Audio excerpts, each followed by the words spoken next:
J. Raymond Ngono répond au point de presse du 17 février 2023 de Maître Tchungang. La conférence de presse est un moment crucial pour la défense d'un accusé, mais il peut être également l'occasion de commettre des erreurs fatales. C'est le cas de Maître Charles Tchungang, qui en voulant défendre son client Jean-Pierre Amougou Belinga, a plutôt semé le doute et la confusion. En cherchant à démontrer que la justice était injuste, il a dévoilé des informations compromettantes sur les relations de Jean-Pierre Amougou Belinga avec les services secrets étrangers. On apprend ainsi que Jean-Pierre Amougou Belinga était en complicité avec ces services et qu'il recevait régulièrement des informations sensibles sur la sécurité et les frontières avec la République centrafricaine. L'avocat conseille a donc enfoncé son client dans les sables mouvants en cherchant à le défendre. Il aurait mieux fait d'attendre les secours plutôt que de s'agiter inutilement. Bienvenue sur News Actualité Afrique, la chaîne YouTube dédiée à couvrir l'actualité. Nous sommes là pour vous fournir des informations fiables, impartiales et à jour sur les événements les plus importants qui se déroulent dans la région.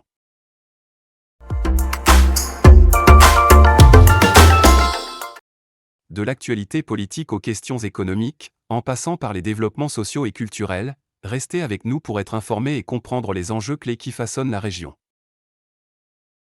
En effet, ces propos ont été largement diffusés sur les réseaux sociaux, provoquant des réactions violentes de la part de l'opinion publique. Certains l'accusent d'être un mendiant qui vend ses services aux plus offrants, tandis que d'autres s'interrogent sur son patriotisme et sa loyauté envers son pays.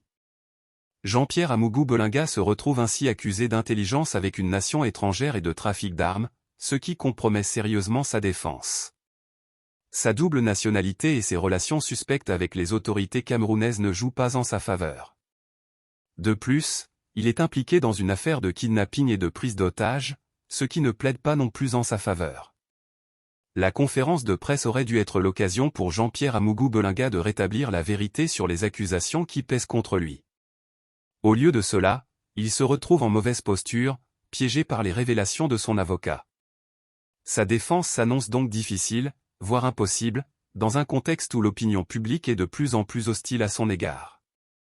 Il aurait mieux fait de se taire plutôt que de prendre le risque de dévoiler des secrets compromettants devant les journalistes et les réseaux sociaux.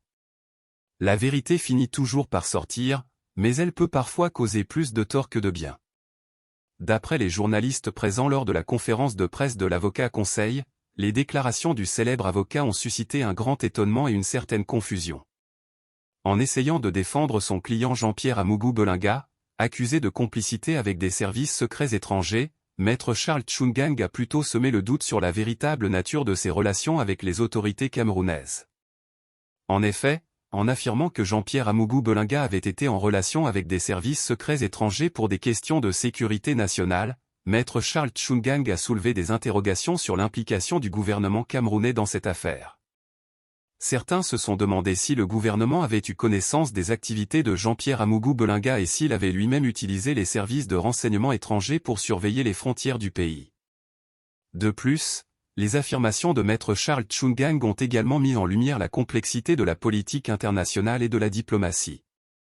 En révélant que Jean-Pierre Amougou Belinga avait été en contact avec des représentants de la République centrafricaine, Maître Charles Tchungang a souligné l'importance des relations diplomatiques entre les pays et la nécessité de maintenir des alliances stratégiques pour assurer la sécurité nationale. Cependant, la manière dont Maître Charles Tchungang a présenté ces informations a suscité des doutes sur la véracité de ses déclarations. Certains ont accusé l'avocat d'avoir menti pour protéger son client ou pour créer une diversion, tandis que d'autres ont affirmé que ses propos étaient simplement incohérents et difficiles à suivre. Dans tous les cas, la conférence de presse de Maître Charles Tchungang a mis en lumière les enjeux complexes de la politique internationale et de la sécurité nationale, ainsi que les dangers potentiels de la manipulation de l'information et de la désinformation. Elle a également souligné l'importance pour les journalistes de faire preuve de vigilance et de vérifier soigneusement leurs sources avant de publier des informations sensibles. Si vous êtes nouveau sur notre chaîne News Actualité Afrique, n'oubliez pas de vous abonner si ce n'est pas encore fait, de commenter, d'aimer, et surtout de cliquer sur la cloche de notification pour ne pas manquer nos prochaines vidéos.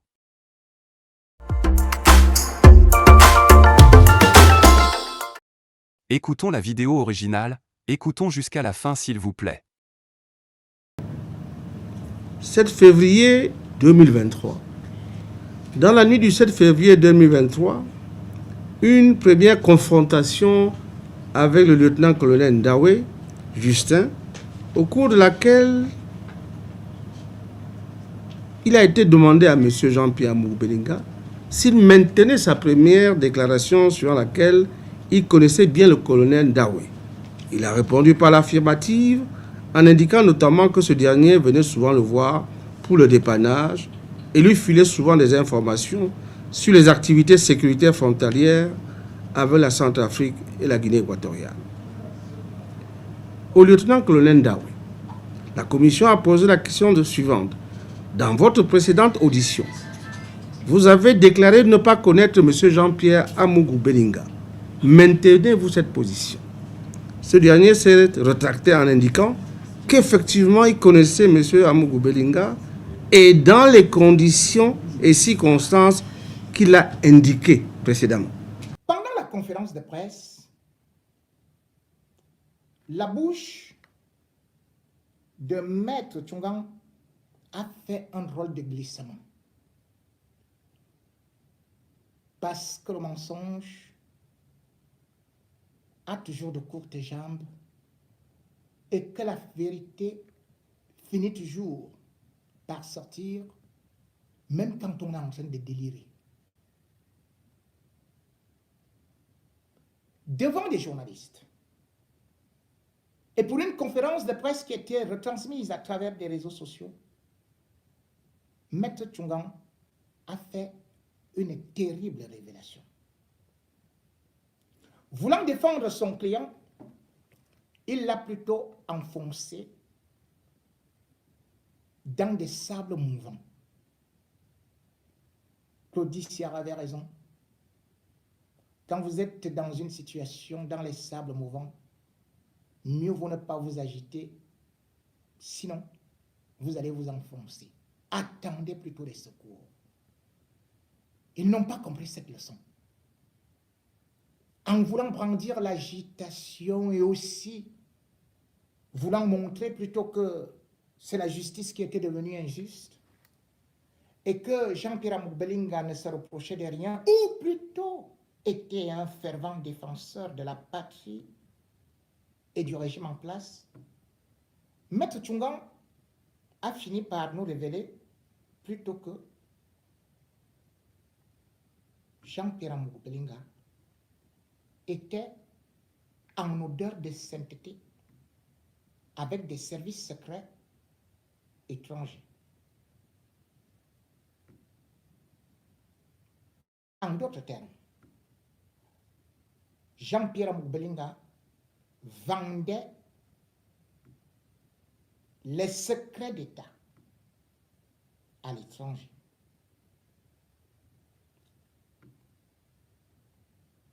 Dans son propos, Maître Tchongang a révélé que le lieutenant-colonel Justin Ndawe était régulier pour rencontrer Jean-Pierre Amougou-Bellinga. Quelle était donc leur relation? Ce n'était pas pour boire du bon vin, ce n'était pas pour danser du bon bikoutsi, ce n'était pas pour aller à la plage, mais ils avaient des sujets sensibles. Il a tout simplement dit que celui qui est le patron des opérations venait souvent chez Jean-Pierre Amougou-Bellinga lui rendre compte des problèmes de sécurité, d'insécurité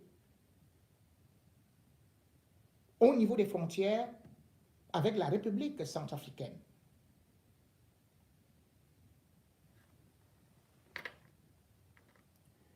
Il venait lui donner des informations.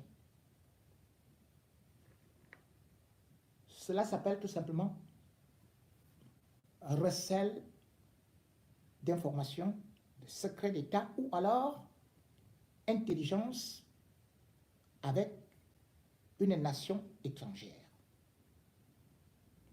Certains ont voulu, suite à cette déclaration de Maître Tchongang qui disait que Amougou-Bellinga donnait un peu d'argent à celui-là, donc il était un mendiant, mais en fait il achetait ses services.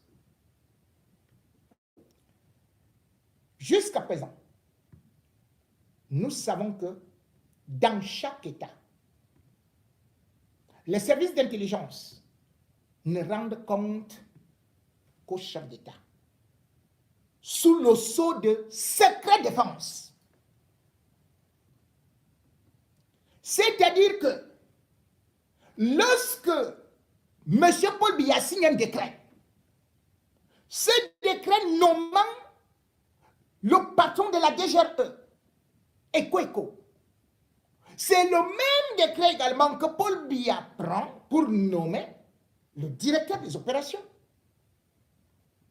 Ces gens ne peuvent donner d'informations qu'à Paul Biya. La preuve, avant, Ekweko passait par le secrétariat général à la présidence, donc par Ngongo. Par la suite, il a zappé cette route pour dire qu'il transmet à qui de droit. Parce que Ekweko, qu'il faut-il quand même le dire, ce ne sont pas les renseignements généraux. C'est stratégique. Donc, il ne pouvait pas passer par un autre service. Parce qu'en même temps, ces informations peuvent même aussi accuser Ferdinand Ngongo, qui est quand même ministre d'État. Paul Biya reçoit donc les informations de la DGRE directement. Il n'y a pas d'intermédiaire. Comment on peut expliquer que Jean-Pierre Amougou Belinga, qui n'est pas membre du gouvernement, qui n'est pas des services de la DGRE, s'intéresse à ce qui se passe à la frontière avec la République centrafricaine? J'ai vu une bande de pingouins dire que non, c'est comme ça que les Bolloré font aussi et tout et tout. Ah tiens! Donc vous utilisez les services de l'État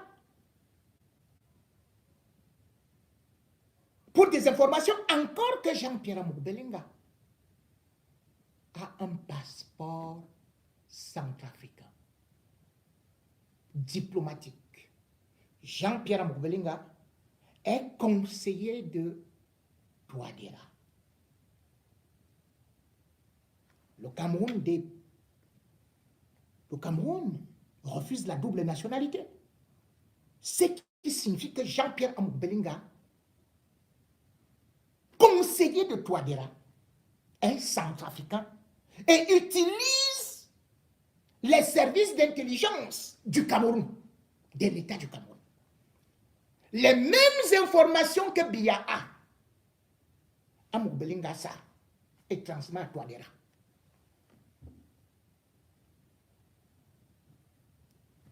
Voilà là où nous en sommes. Et voilà ce que je décriais depuis très longtemps.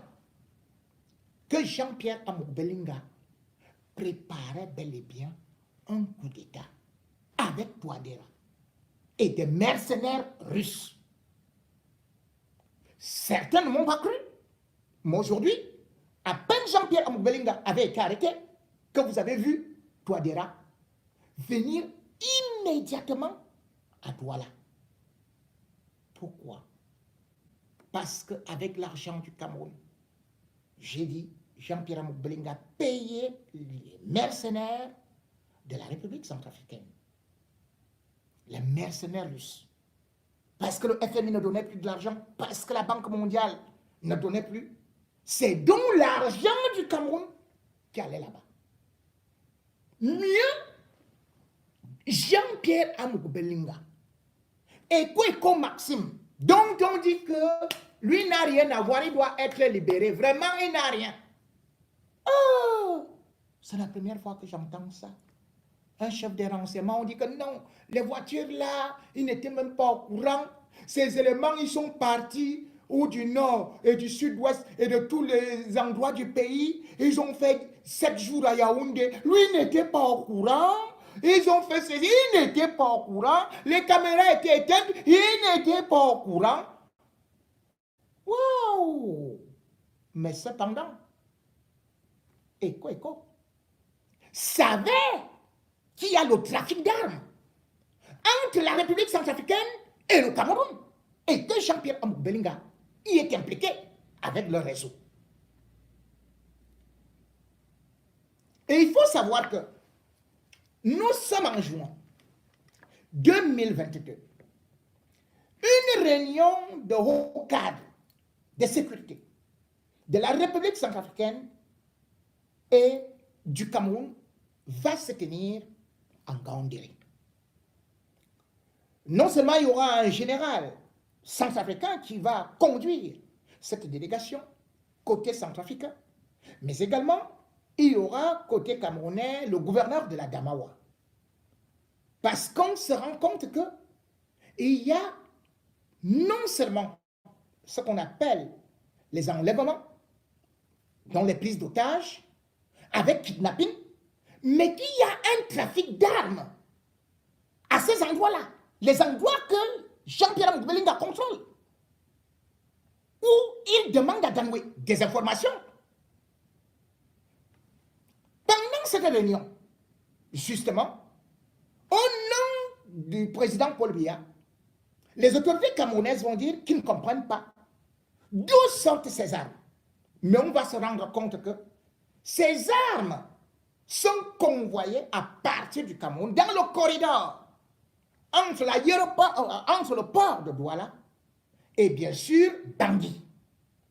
Et on se rend compte qu'il y a un trafic d'armes sur la frontière qui sépare le Cameroun et la République centrafricaine et qui est longue de 800 km. Les armes viennent du Cameroun. Monsieur Maxime Ekweko, vous de la DGRE et aussi le commandant des opérations, vous étiez pourtant au courant. Et les deux États disaient être très inquiets parce qu'il y avait de hautes personnalités de l'État du Cameroun impliquées dans ce trafic d'armes. Haute personnalité, c'était qui? C'était Jean-Pierre Amougou Belinga.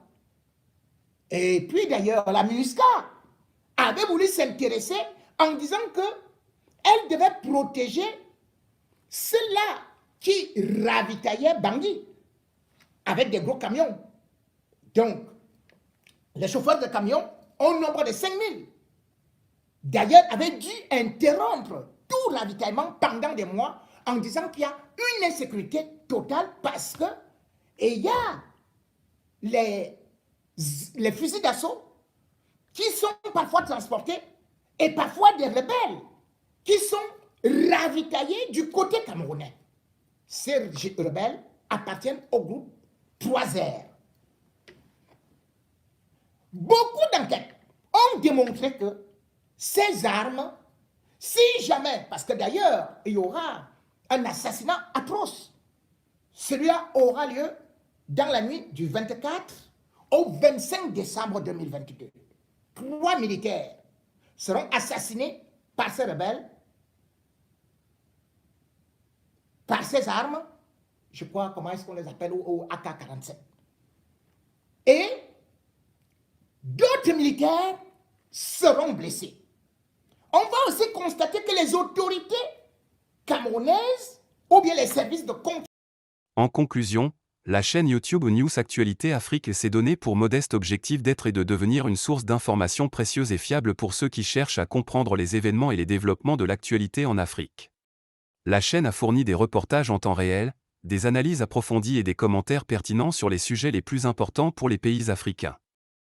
En tant que telle, la chaîne a aidé les téléspectateurs à rester informés et à comprendre les enjeux actuels de l'Afrique. En outre, News Actualité Afrique a contribué à combler le fossé d'information entre l'Afrique et le reste du monde, en fournissant une couverture complète et équitable des événements dans la région. La chaîne continuera de jouer un rôle important dans la diffusion de l'actualité africaine et dans l'éducation des gens sur les questions les plus importantes de la région. Nous arrivons à la fin de cette vidéo, nous vous remercions pour votre temps et encore une fois, si vous êtes nouveau sur notre chaîne News Actualité Afrique, n'oubliez pas de vous abonner si ce n'est pas encore fait, de commenter, d'aimer, et surtout de cliquer sur la cloche de notification pour ne pas manquer nos prochaines vidéos.